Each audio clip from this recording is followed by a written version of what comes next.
Hello, nerds. Oh man, it's been a good couple of weeks. Honestly, I feel like I knocked out a whole bunch of assets, which you are about to see. This show was the priority, whereas all of the other tertiary, all of the other secondary stuff, the people who syndicate the show have kind of been taking a back seat. I don't have all of those assets completed yet, but I'm pretty sure I've got all of the assets for this show done, as well as the Adventures in Photography stuff, as well as all of the other things we do here on the channel. So if you haven't yet joined me on a stream, then please do so. We are going to be changing stream days. I believe the new days are Wednesdays and Saturdays, and no longer going to be streaming on Sundays, but Wednesday nights and Saturday nights will be the stream nights. Still, we'll see how it shakes out, but as of this week, that's what the attempt is going to be. So join me, won't you? This is the Week in Nerddom, though, right here on Generally Nerdy. So let's go hit that new intro real quick, and we'll talk about all of the news.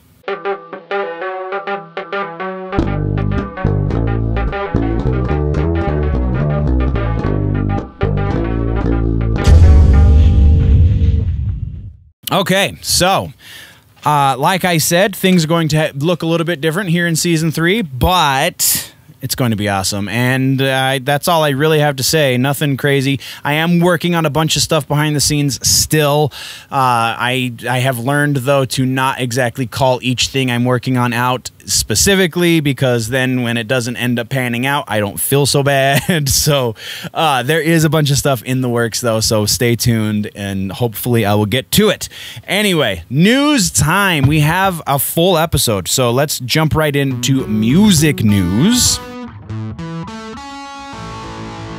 Music news, as is fairly usual, is our smallest section for this episode. Well, that's debatable, but comic books is also very small. We'll get to that. First up in music news, we have Iced Earth in the news. If you have not seen this yet, then, man, I don't think you've been looking, but Iced Earth guitarist Jon Schaffer was one of the idiots that stormed the Capitol on the 6th and is now FBI's person of interest list. The band has done what they can to distance themselves in the last couple of days from Schaffer and from the actions that happened on the Capitol, but I just felt like it was too, as political as I try to not be on the show, I felt like this was too big of a thing to not mention.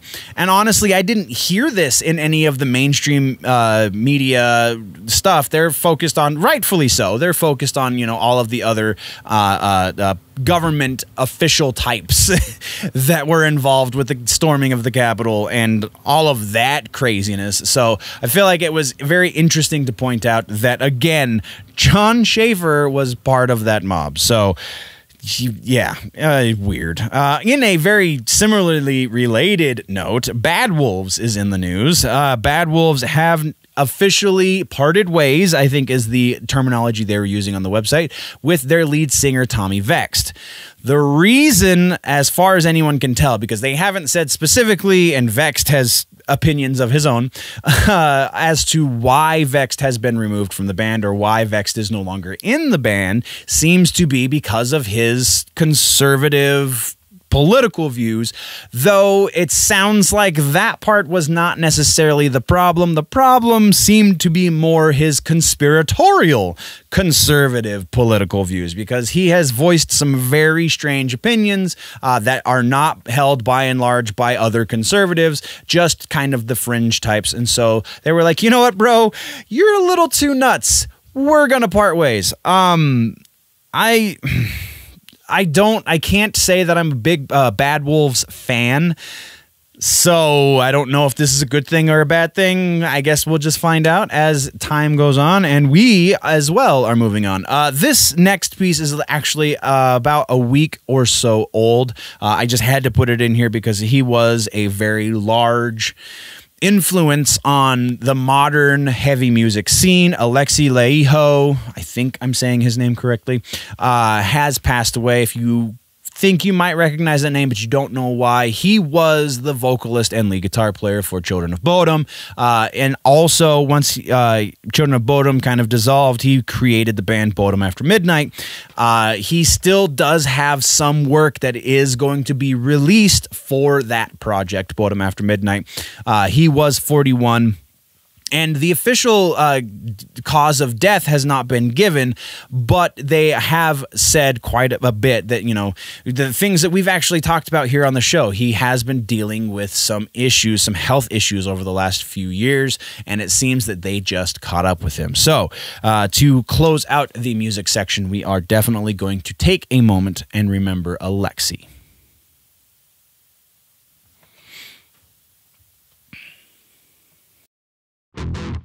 Now, we are going to get into TV streaming. TV streaming, there is a lot of stuff going on, but nothing super new that we haven't already been keeping tabs on. So everything that we're going to be talking about is technically a follow-up. So the follow-up section for TV streaming, we're starting first with Green Arrow and the Canaries. Green Arrow and the Canaries has not been given the green light at the CW. In fact, they are not going to, they have stated very simply and very succinctly that they are not going to be going forward with the series at all.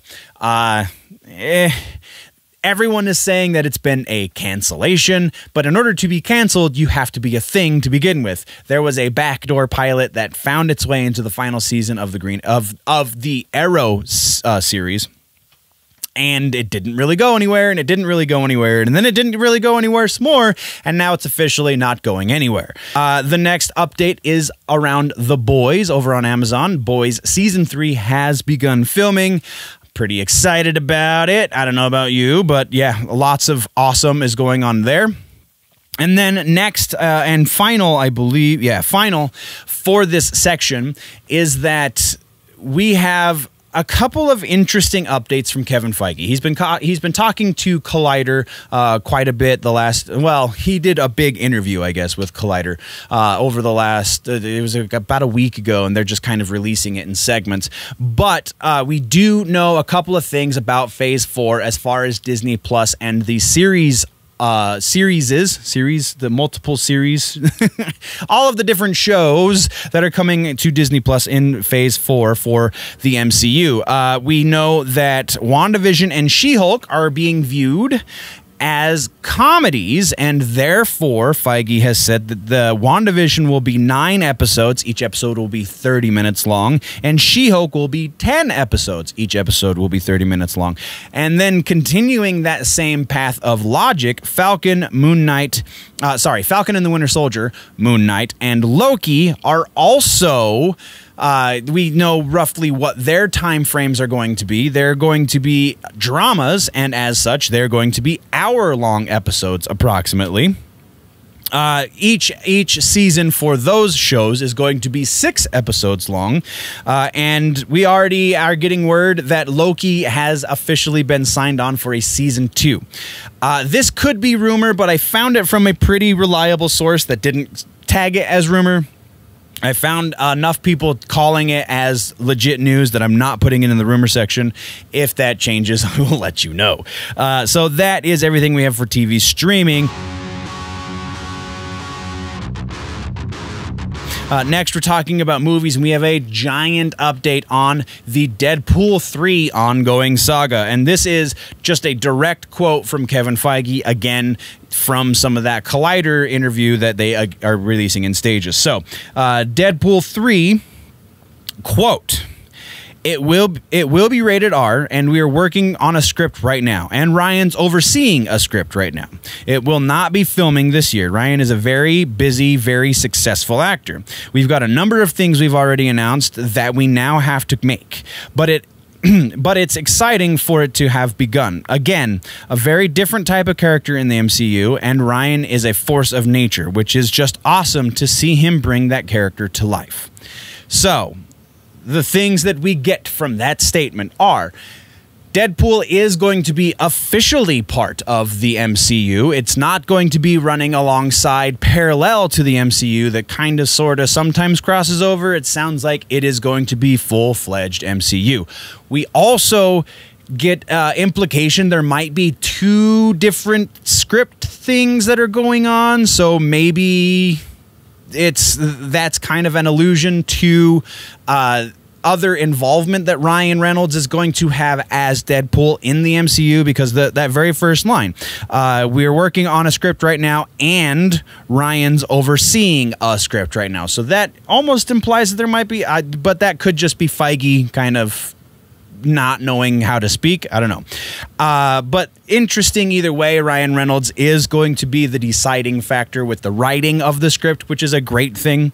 And then we also have that it is going to be rated R, which kind of has opened up the door for a lot of other stuff, which we will get into in the rumors section. All right, so that is Deadpool 3. Next, we have news on Morbius. This is not necessarily a follow-up. This is news. Morbius, the vampire, the MCU, or the Sony spiderless universe.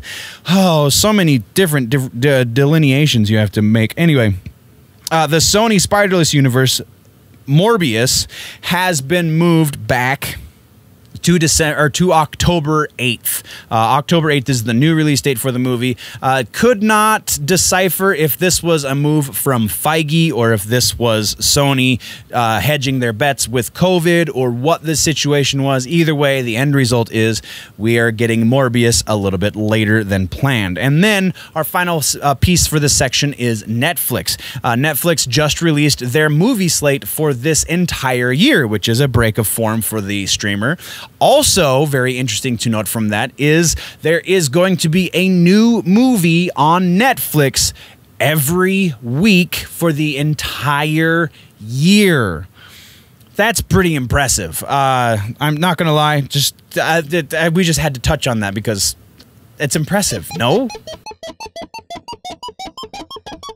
So now, let's get into gaming and tech, which honestly is almost the largest. It's the largest regular news section for the episode. The second largest section for the episode, because rumor mill's gigantic. But we do have a couple of things to talk about. First off, Lucasfilm has announced that all upcoming Star Wars games and beyond, there's going to be more than just Star Wars games that come from this, but Lucasfilm Games is the new thing that we're talking about. It's not necessarily new because Lucasfilm Games existed in like '89, but has kind of been stagnant and didn't really go anywhere. And honestly, I don't think they even had employees up until very recently, or they fired employees after, you know, the 90s, after the early 90s even. So Lucasfilm Games is a new branch of Lucasfilm, and it's going to be the house of all upcoming Star Wars games. Now, that's not to say that there's not going to be multiple developers. This is just going to be the release vehicle through which all games get released, because, you know, that's not how the video game industry works necessarily. You have multiple developers collaborating on things, and then they release it under the name of EA or Lucasfilm, and so on and so forth. So, very interesting. There, attached to that, we did get the our first game that is Star Wars related. Seems to be according to the trailer that we got, which you can find linked down in the description. But the first Star Wars game is going to be a Lego Star Wars game, but the first game that this new development house is going to be releasing is going to be in correlation with Bethesda and also Machine Games, who is the developer behind the new Wolfenstein games. These guys are all working together to work on a new Indiana Jones game, which all those names sound pretty awesome together, so I'm very interested to see what comes of this. That's all we know right now, so we're going to move on. Next thing is OtterBox is getting into the gaming world, which is very interesting, and not just like sleeves for your controllers or protector sleeves for your monitor or anything like that. They're actually making controllers for the Xbox and the cloud gaming system from Microsoft. I can't think of what it is because I didn't put it in the notes, but Cloud X or whatever it is. They're doing all kinds of really interesting stuff there. Not really anything beyond that to report, just a lot of fun that you can now get theoretically a controller that you can run over with a tank.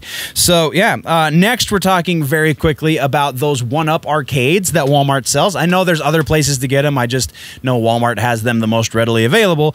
They just announced about 10 new cabinets. The biggest ones to note of those 10 new cabinets are a Killer Instinct cabinet, X-Men, and Dragon's Lair. So the Killer Instinct cabinet has KI-1, KI-2, Battletoads, and Double Dragon. So yes, please, and thank you. I don't know what else was on the X-Men cabinet or the Dragon's Lair cabinet. I didn't see a breakdown of those games, so apparently they are just the single games, but this just adds to the list of those cabinets that I'm going to have to buy. Next, we have a real quick announcement of a trailer that you definitely should be checking out, especially if you own a Switch. Mario 3D World and Bowser's Fury just dropped a new trailer, and that looks incredible. I don't know how they are always a generation behind on the hardware, but always 10 generations ahead on their platforming and original games. Just amazing, amazing stuff coming out of Nintendo.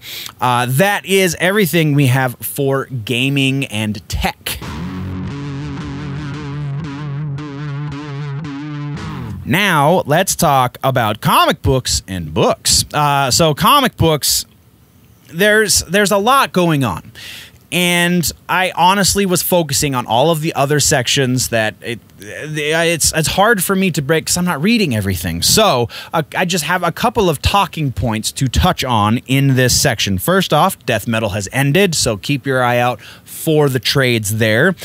New Wolverine book is bringing back Patch. If you don't know who Patch is, then you definitely need to read some more Wolverine. That's pretty freaking awesome.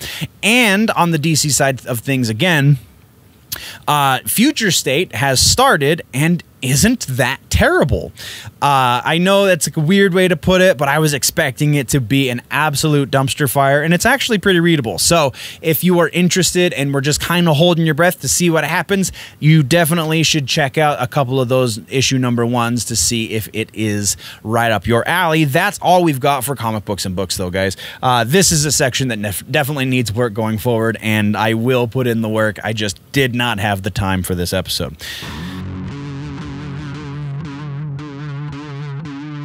Now let's talk about the rumors. Rumor mill, we do have a few confirmations. So we're going to start at the start and then take it away. My name is Simpson Bartholomew J. That's Bart with an art and a capital B and then Simp plus S-O-N. That's me. Okay, sorry. Really stupid. So first off, we have a confirmation from Harry Lennox that he is going to be Martian Manhunter in the Snyder Cut movie. We also have confirmation, well, this one is more of a refutation because there was a whole lot of confusion a couple of weeks ago from a newspaper piece that written about the Snyder Cut and the DCEU going forward, and people were saying that Michael Keaton was going to be the Batman for the DCEU, which then fed into a lot of rumors saying that we were going to be seeing Batman Beyond with Michael Keaton as the old Batman, and that was actually going to then be Batgirl, and so much came from this. And now we have official, definitive statement that Michael Keaton is not going to be going for, well, as it stands right now, Michael Keaton has only signed on for one movie to be Batman.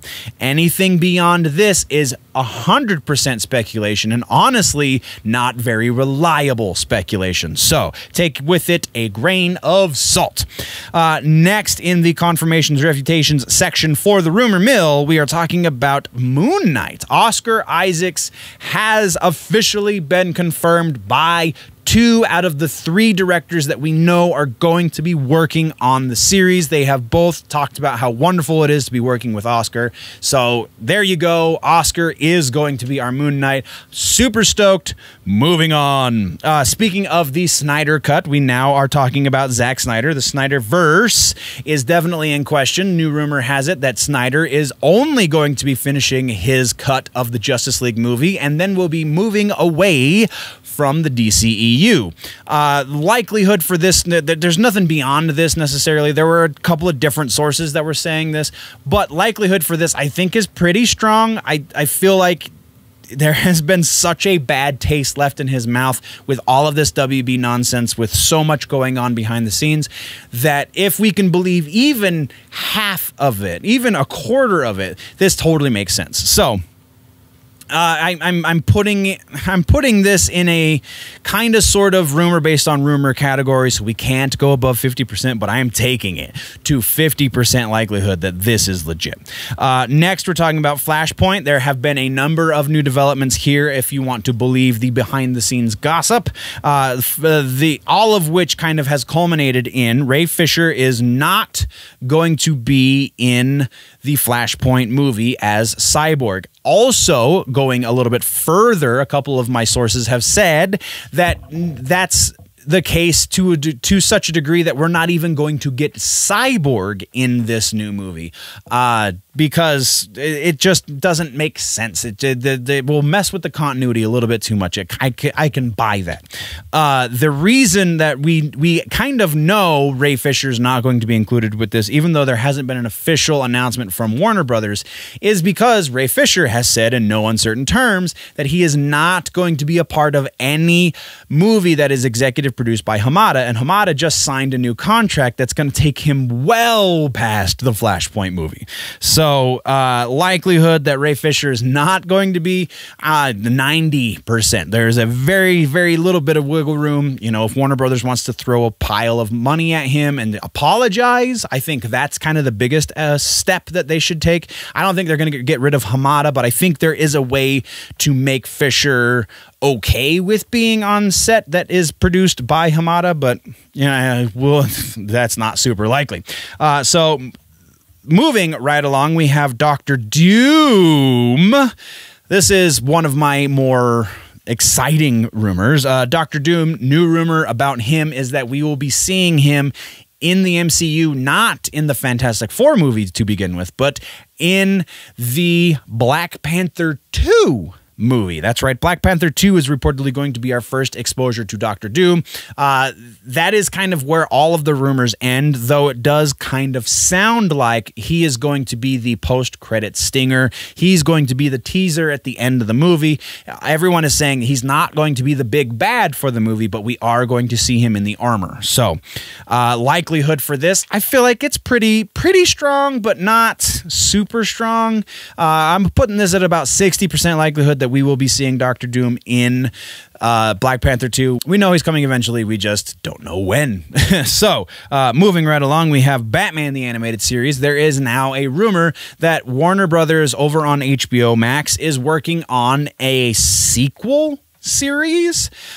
We kind of already got 2 of those, so I don't know exactly what that means.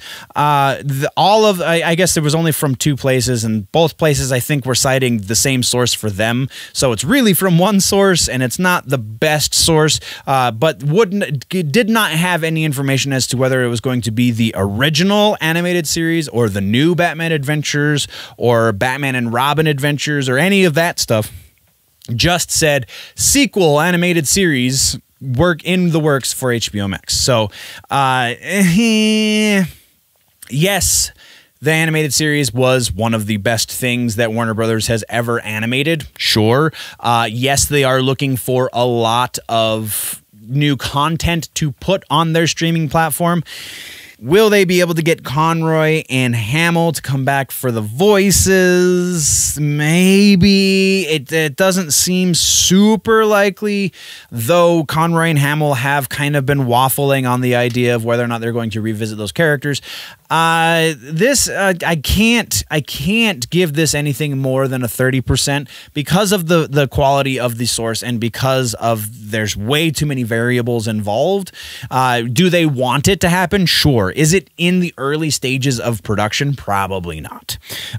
Next, we're talking about some video game rumors. We'll combine the two. I've got the two video game rumors. First is Grand Theft Auto 6. The new rumor is that the main character, the lead protagonist, the character that the player plays as, is going to be a female.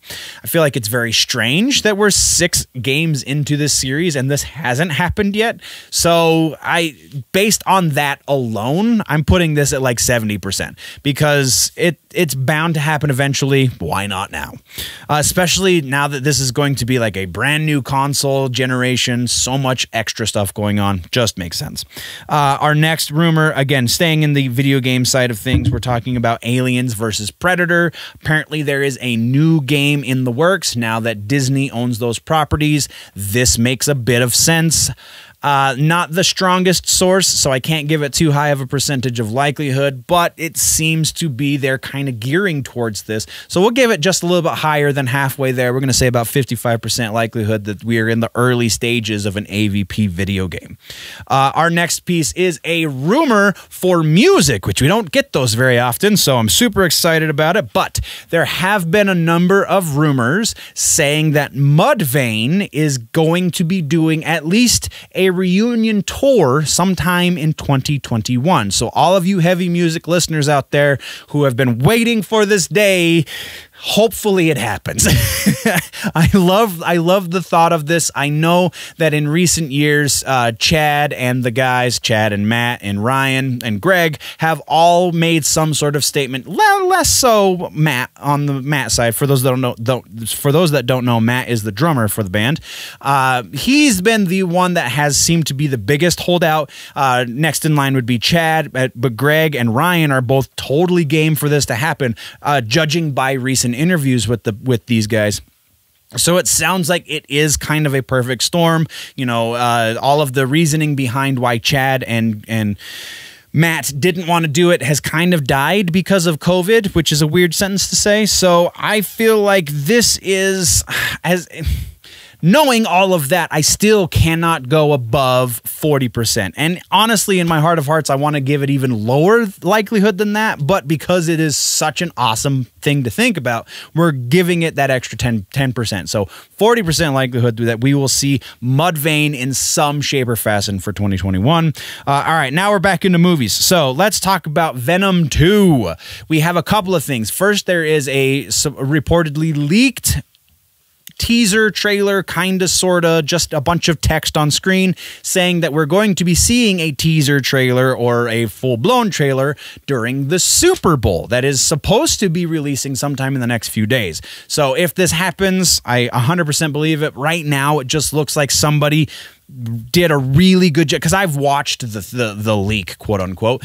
It just looks like kind of somebody did a really good job with making a fan-made thing, which those exist all over YouTube. You can go find a trailer for Logan 2, for crying out loud. So is this likely? I feel like there's a pretty good possibility that we will see a lot of great trailers during the Super Bowl. I think this will be one of them. So yes, I think this is likely to happen during the Super Bowl, which puts us right about a 60 to 70% likelihood.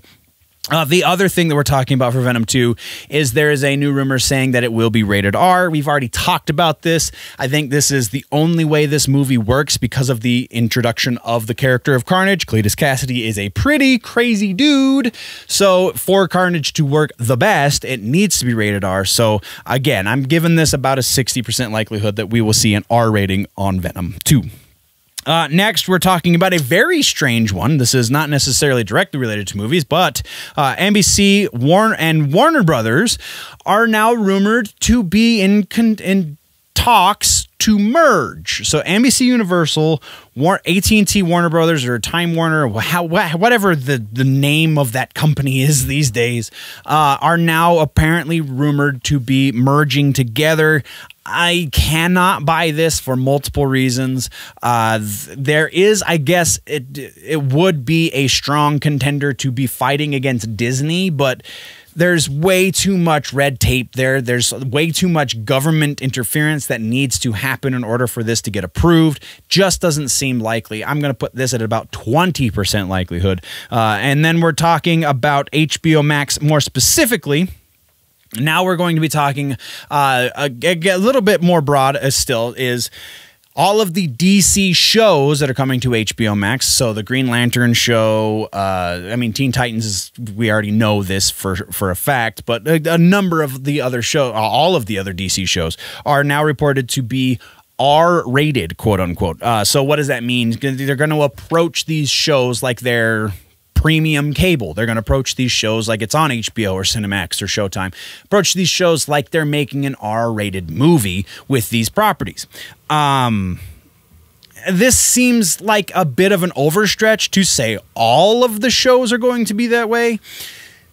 So that kind of works against it. But again, we've seen what they've done with Doom Patrol and Titans and all of these things. So yeah, it kind of makes sense that that would be the way of most of the shows. All of the shows, I don't know if I buy that, but most of the shows, sure.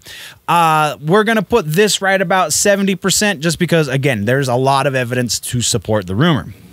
Next, we're talking, staying in the Warner Brothers side of things, Batwoman and Titans.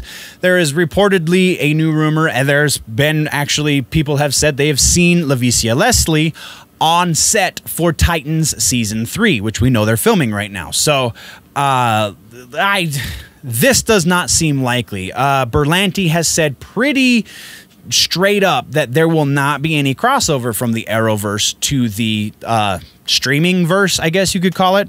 So I can't put a whole lot of faith in this. The source is pretty bad. We're going to say 15% likelihood that this is a thing.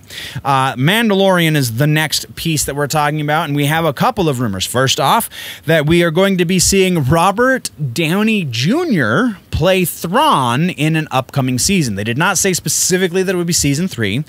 So that seems weird because it seems that's exactly where this series is going, is dealing with Thrawn. But they didn't specify a season at all, so it could be Season 3. Robert Downey Jr. though, no, I don't see that happening at all.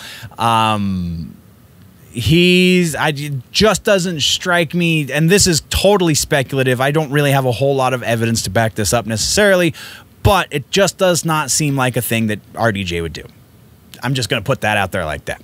So, percentage that we will see Robert Downey Jr. as Thrawn, I'll give it a little bit of wiggle room. We're going to say about 10% likelihood that that's going to happen. I just really don't think it's going to happen. The other rumor for Mandalorian is we're going to be seeing another Star Wars themed holiday special. It's going to be a Mandalorian crossover event. It's going to be all of the Filoni Favreau verse series crossing over for a holiday special. Did not say it would be for 2021, but if they're going to do the one that we already know about for 2021, then maybe they'll do this for 2022. I think it's a great idea. I think it's a lot of fun to play with as a mental exercise. I don't think it's going to happen.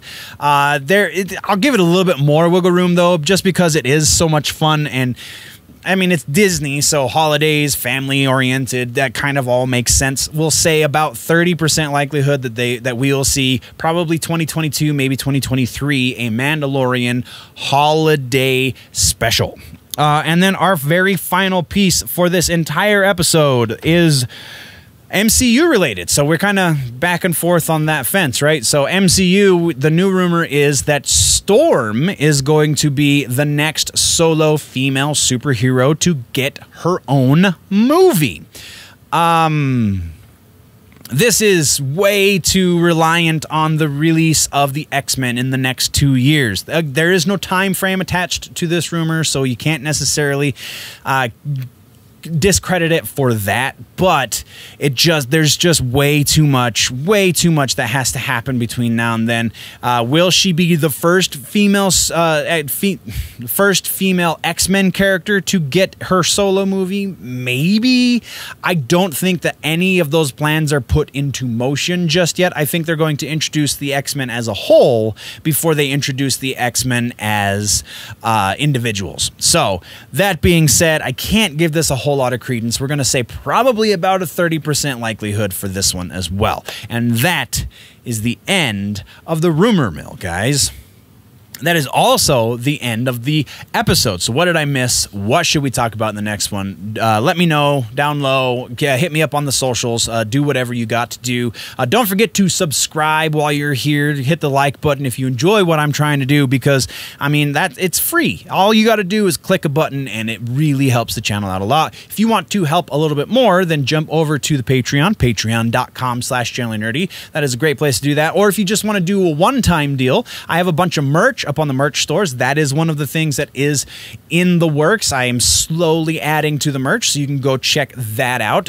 All of that is linked down in the description or on the website, generallynerdy.net. You can find all the episodes on generallynerdy.net. You can find written stuff on generallynerdy.net. You can find more written stuff on the Patreon. Or you can just, check out all the other stuff. So thank you very much, nerds. I'm going to head out now. Before I go, always remember that if it's generally nerdy, it's probably here.